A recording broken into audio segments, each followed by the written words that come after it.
Imagine a country where black cars are banned, where ballet is forbidden, and bread was once renamed after the president's mother. A land where horses shimmer like polished bronze, more mythical than real, where people gather each year to celebrate melons as a matter of national pride. And where, deep in the desert, a crater called the Door to Hell has burned for over 50 years. On purpose, it sounds like science fiction or satire, but this place is real. Its name is Turkmenistan. Turkmenistan lies in the heart of Central Asia, bordered by Iran, Afghanistan, Uzbekistan, and the Caspian Sea. It's nearly the size of California, yet 70% of it is covered by desert. The Caram Desert, to be precise, a sea of dunes and burning heat that stretches into the horizon. The capital, Ashgabat, rises like a hallucination from this golden dust. A surreal city made of polished white marble, gold trim, and empty streets. Even by day, it feels like a dream. About 6 million people live here, most of them ethnic Turkmen. They speak Turkmen, a Turkic language written in Latin script. Islam is the dominant religion, but spiritual life here feels muted, quieted by politics. Turkmenistan is both ancient and modern. It once stood proudly along the Silk Road, its land walked by traders and poets.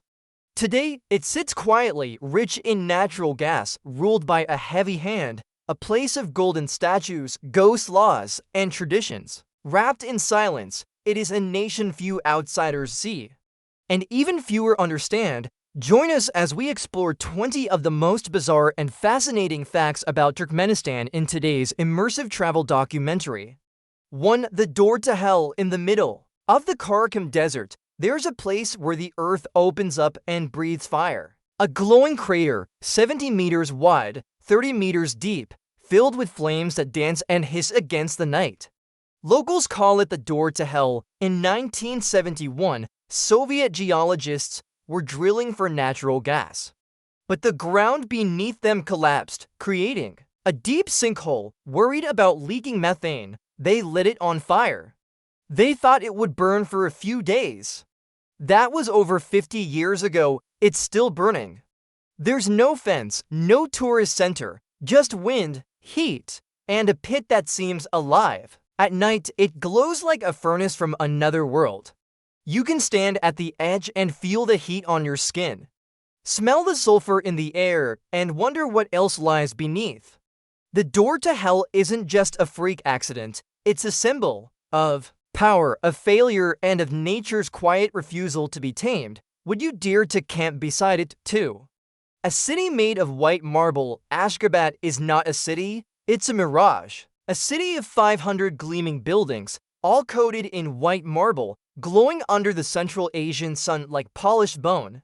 Fountains bubble from every square, golden domes rise beside massive flags. And at night, the entire city lights up, like a palace in a fairy tale. It's so extravagant, it holds a Guinness World Record for having the highest concentration of white marble buildings on the planet.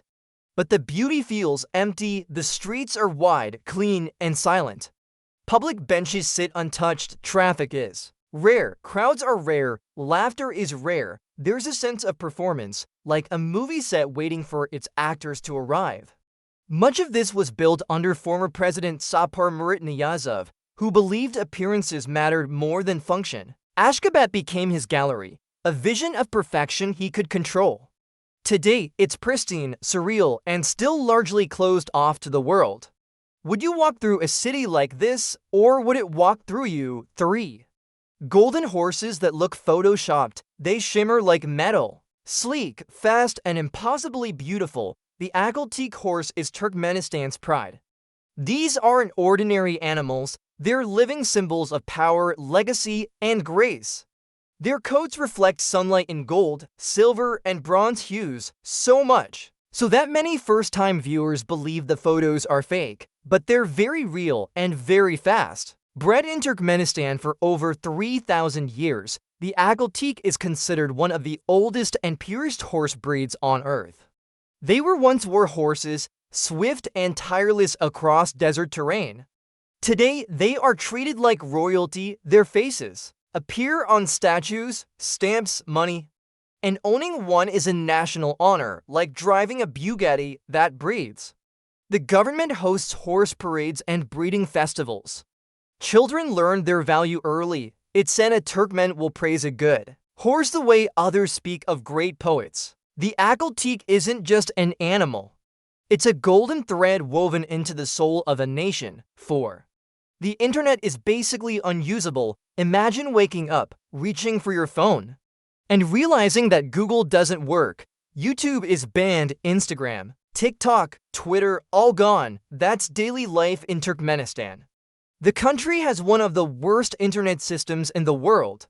It's not just slow, it's censored, filtered, and monitored.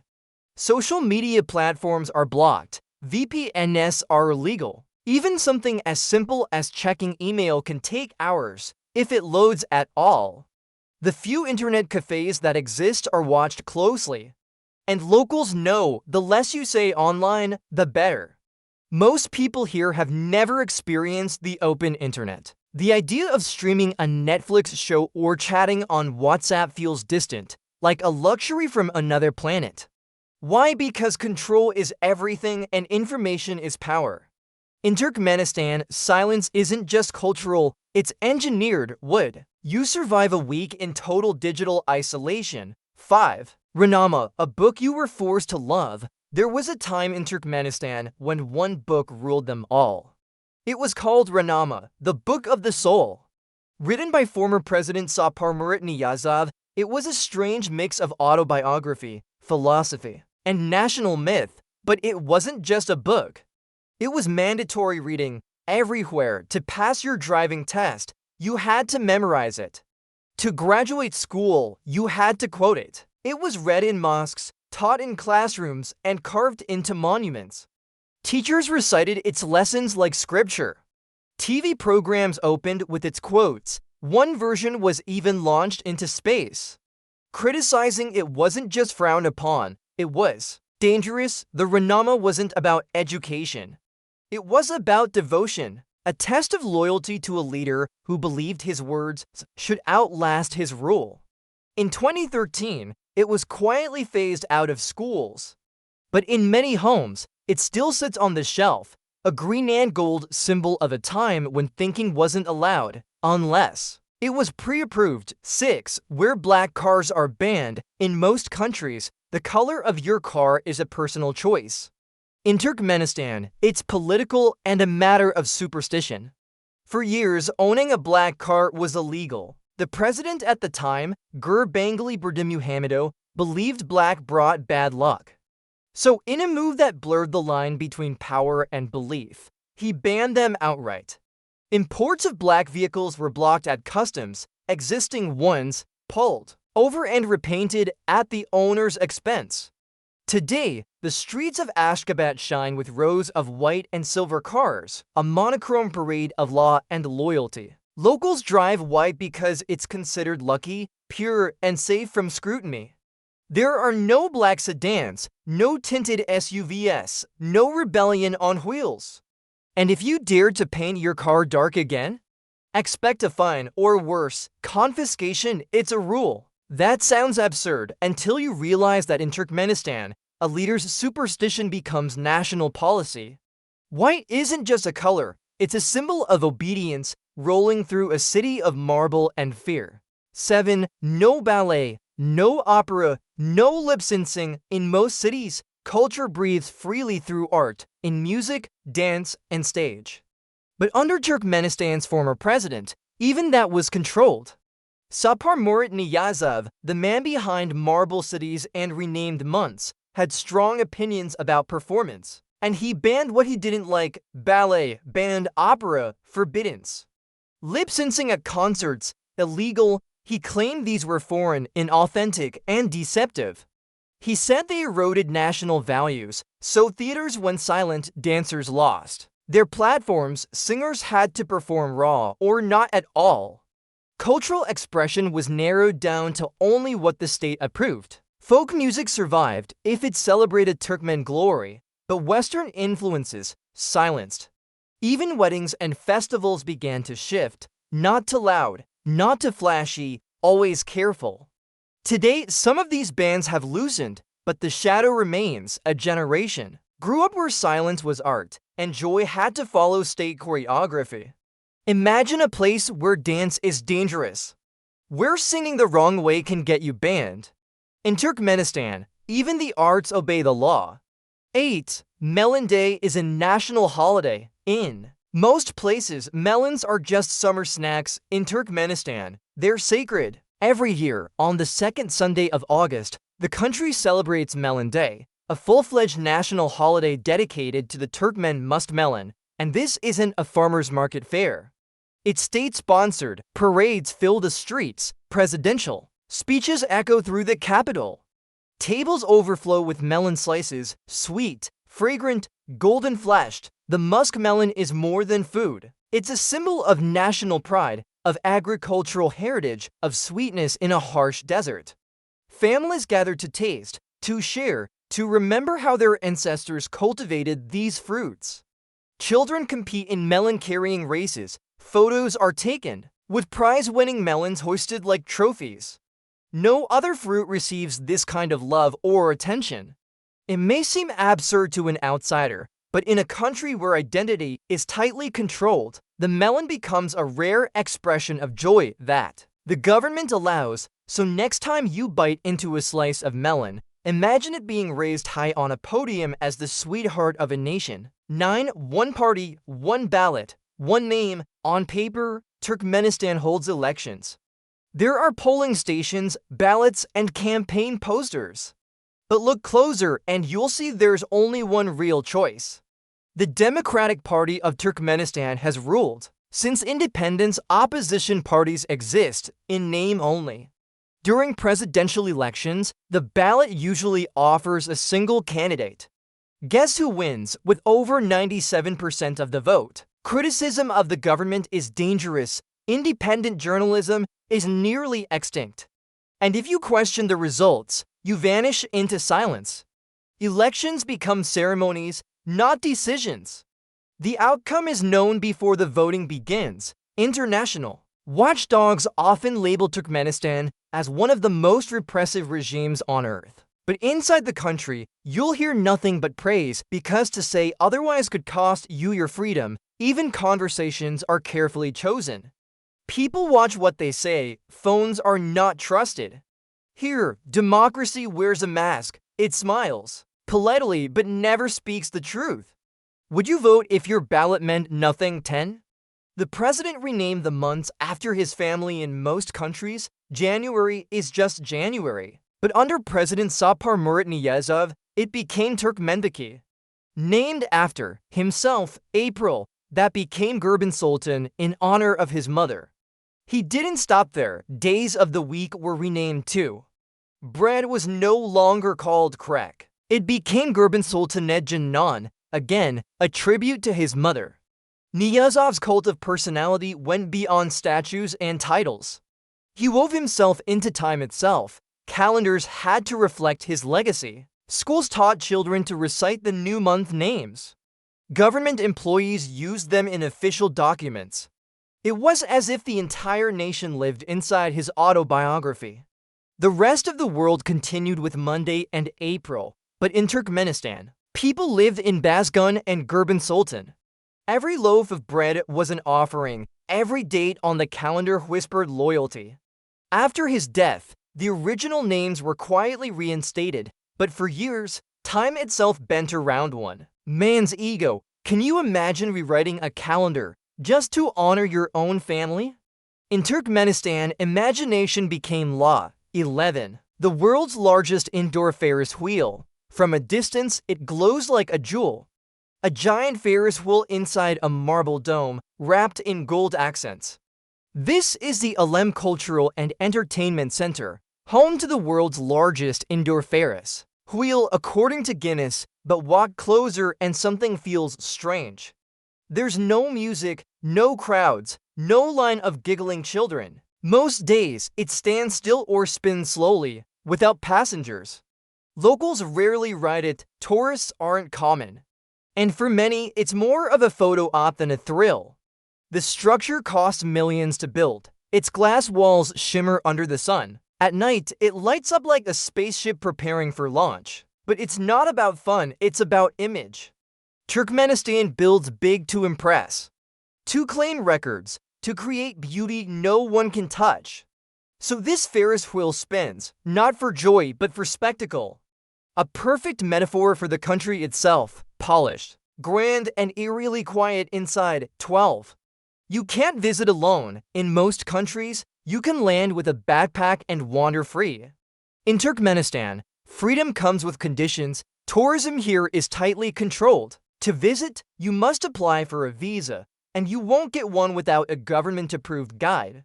From the moment you arrive, your path is mapped. Your hotel, your driver, your translator, all arranged. You're never alone. Casual chats with locals? Watched side streets, off limits, even meals may be monitored. It feels less like travel and more like choreography. You're the guest of a stage-managed show, led through marble cities and curated. Silence photos are discouraged in many places. Asking political questions risky. Some travelers say even their hotel rooms felt bugged, and if you stray from the script, your guide is responsible, and so are you. This isn't tourism. It's observation, wrapped in hospitality, so if you're planning a solo adventure, Turkmenistan might not be your stage. Here, every trip is escorted. Every story carefully written before you arrive. 13. A hidden sulfur lake, far from the polished streets of Ashgabat, beneath the shadowy ridges of the Kopet Mountains, there's a secret oasis inside a cave. It's called Kau-Ata, which means father of caves in Turkmen. Step inside and the air grows heavy, warm, and wet. The scent of sulfur hits you first, like boiled eggs and minerals. Then a shimmering underground lake reveals itself in the dim light. The water is naturally heated by geothermal springs. Locals say it heals skin conditions, sore joints, bad moods, all softened in its warm, murky embrace. You climb down slick stone steps. Your voice echoes against ancient rock. Then a splash. You're floating in a natural spa. No chlorine, no walls, just earth and heat. It feels like a secret you weren't supposed to find. Kau-Ata is both eerie and calming, a place where steam rises like breath from the underworld. Few tourists come, but for those who do, it's unforgettable. A steamy reminder that beauty here is often buried deep below the surface. 14. You can walk among dinosaur footprints, not fenced off.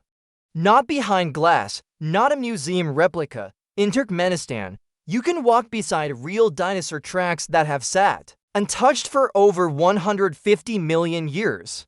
Welcome to Dinosaur Plateau, a windswept limestone shelf near the Koytendig Mountains. Here, more than 2,500 fossilized footprints stretch across the ground, left by prehistoric giants that once roamed the area. There are no velvet ropes, no audio guides. Just you, the rocks, and the echoes of deep time. The footprints vary in size, some as wide as dinner plates. They cross in patterns, as if families of dinosaurs had walked together, migrating across what was once a lush delta. Scientists still study this place, but tourists can walk freely beside the tracks, a rare chance to trace the steps of creatures long extinct. Few places on Earth offer this kind of closeness to ancient life. It's silent here, hot, remote, but the ground beneath your feet remembers. And every print tells a story written in stone. 15. A Silk Road fortress in the middle of sand, in the heart of the Karakum Desert, not far from the Amu Darya River, stands a relic of the Silk Road, weathered by wind and touched by time. It's called the Dayahatan Caravanserai, built in the 9th century. This fortress once welcomed traders, travelers, and camels moving between Persia and China. Its archgates still stand, stone walls rise in quiet symmetry. Inside, the open courtyard whispers forgotten prayers of those who rested here centuries ago. No ticket booth, no souvenir stalls. Just silence, sand, and stone you can walk through. The same doorways that silk merchants and spice caravans once passed. The carvings are faded, but the structure holds firm. proof of Turkmenistan's deep, layered past. Most people have never heard of this place, even fewer will ever see it. But Daihattan is a reminder, before marble cities and golden statues, Turkmenistan was a cradle of connection, where East met West and history slept under the stars. 16. The desert covers 70% of the country. Turkmenistan doesn't just have a desert. It is a desert. The Karam, or Black Sand Desert, swallows nearly 70% of the country. It's vast, bone-dry, and inhospitable, a world of dunes, cracked salt, flats, and heat waves that ripple across the sky. Summer temperatures soar above 50 degrees Celsius. Winds sweep up entire curtains of dust. Sandstorms roll in like waves from another planet. There are no forests, few rivers, rain is a memory. People don't live here, they survive. Communities cling to the narrow belts of water near borders and oases. Cities are planned with desert resistance in mind. Wind-blocking architecture, irrigation. Imported trees in the desert, silence has a sound. It's the hum of survival. Nomads once crossed these lands on camels, reading the stars. Today, trucks carry gas instead of goods, but the emptiness hasn't changed. To drive across the Karam is to feel the planet's rawest mood, unfiltered and eternal. Here, nature rules and man adapts or disappears. 17. Utilities are free but hospitals are empty. In Turkmenistan, some things are strangely free. Water, gas, and electricity, all subsidized by the state. Since 1993, every citizen has received a basic monthly quota of energy. For nothing, boil tea, heat your home, run the lights, no meter ticking. But dig deeper and the story shifts. While homes stay bright, hospitals remain dim, medicine shortages are common, clinics often lack supplies, training, or modern equipment. Patients bring their own bandages and hope. Public transportation is cheap, even symbolic, but infrastructure can feel abandoned. Rural schools struggle, roads vanish into sand. It's a country where some essentials flow like gifts and others barely trickle in. Why? Because Turkmenistan's wealth is underground in natural gas reserves. Yet the money doesn't always surface where it's needed most. On paper, it sounds like utopia. In practice, it's a contrast of abundance and neglect. Bright street lamps glow outside clinics with broken windows, gas flows for free, but medicine doesn't. It's a paradox of prosperity, a country that gives much, but not always where it's needed. 18. A canal so long, it bleeds water. Imagine a river. Built by hand, winding across desert. Feeding fields, giving life. That's the Caram Canal. One of the longest irrigation canals in the world, stretching over 1,300 kilometers. Built by Soviet engineers, it cuts across Turkmenistan like a man-made artery. Its mission, to bring water from the Amu Darya River deep into the desert. And it works partially. Crops grow, cities drink, livestock thrives. But engineers say more water is lost than used. The canal leaks, it evaporates, it seeps into thirsty sandbanks. Some sections are unlined, like open veins in the heat of summer. Entire stretches vanish into thin air. Still, it's a lifeline. Without it, the Karam would swallow even more. The canal transformed Turkmenistan's potential, but at a cost. Environmentalists warn of rising salinity, dried lakes, and strained river ecosystems. It's a classic Soviet legacy, massive, ambitious, beautifully flawed. So the Caram Canal continues to flow, not quite reaching what it once promised. A monument to both hope and the harsh truth that water in the desert is always at risk. 19. Dating feels like a private act. Love exists in Turkmenistan, but you won't see it in public. Hand-holding, risky, kissing, out of the question. In a society shaped by tradition and tightened by surveillance, romance stays behind closed doors. Dating apps are blocked, internet access is limited, so people get creative, handwritten notes, side glances in marketplaces, secret meetings in tea shops or back alleys. Families play a strong role in relationships, Arranged introductions are common, and for many, marriage isn't just about love, it's about alignment, religion, background, family reputation. But desire still finds its way. Young couples take quiet walks. Eyes meet in libraries and cafes. Text messages whisper what lips cannot. Some leave the country to love freely. Others navigate within the rules, building connections slowly, silently, patiently. To date in Turkmenistan is to walk a tightrope between tradition and temptation, between privacy and surveillance. Romance becomes resistance, not in protest, but in persistence, because love doesn't need loud declarations. Sometimes it blooms in the hush between footsteps. 20. Life feels like a stage set. Walk through Ashgabat and it feels like a dream. White marble glistens in the sun. Fountains bubble. On cue, golden statues salute an audience that isn't there. But keep walking and the silence grows. Turkmenistan feels curated, as if designed for a camera that never blinks. Crowds appear on national holidays. Flags wave, speeches echo, then nothing. Streets empty, monuments stand alone. Even the air feels rehearsed. It's a country of performance. A nation where image is everything and emotion is hidden. Journalists are few, dissent is invisible. Even small talk with strangers feels watched. Locals smile, they're proud. But there's always a layer underneath, a caution in their words, a pause before honesty. Expats describe it as beautiful and baffling. Clean, safe, controlled, but with a hollowness you can't shake. Turkmenistan is not North Korea, but it's not open either. What you see may dazzle you. What you feel may linger longer, because this country isn't just a place, it's a portrait. Framed, lit, and always under careful watch. Turkmenistan is a country of shimmering silence, where white marble cities gleam beneath the sun, and the desert whispers stories older than time. Here, the rules are rigid, the internet is quiet, and public life feels choreographed, but beneath the surface lies something rare, a culture fiercely preserved, a land still echoing with the footfalls of the Silk Road, and people who live with quiet pride and ancient rhythm. This is not a land of loud adventures or nightlife. It's a mirror, one that reflects both control and grace. You may not understand everything, but you will feel it. The heat, the hush, the history, it's not for every traveler.